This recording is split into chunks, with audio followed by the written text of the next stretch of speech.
যাওয়ার চেষ্টা করিস, কিন্তু সে যদি অনুতপ্ত হয়ে সে যদি বুঝতে পারে যে আমি ভুল করছি, গুনাহ করছি, অনুতপ্ত হয়ে আমি আল্লাহর কাছে যদি দুটো হাত তুলে তওবা করে, তা আমি আল্লাহ রাব্বুল আলামিন তার জীবনের গুনাহকে সঙ্গে সঙ্গে মাফ করে দেবো। বলি সুবহানাল্লাহ। আমি আল্লাহ মাফ করে দেব। তার রাস্তাটা কিন্তু আমার আল্লাহ লিখেছেন। ইন্নাল্লাহা বিন-নাসি লারাউফুর রহিম। আল্লাহ হচ্ছেন দয়াময়, মানুষের প্রতি দয়াময়।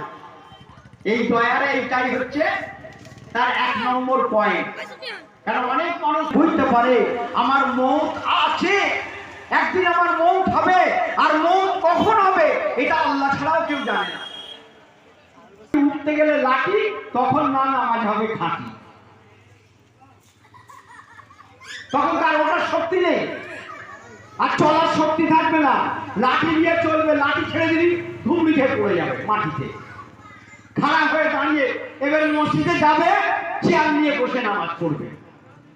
গোটা দুনিয়া ঘুরছে, পেশাব পায়খানা হাট বাজার সব করছে দাঁড়িয়ে দাঁড়িয়ে, আর মসজিদে এসে একটা চেয়ার নিয়ে বসে গেল, বলে আমি চেয়ারম্যান। চেয়ার নিয়ে চেয়ারম্যান মুর্দা হয়ে গেছে। আমরা 300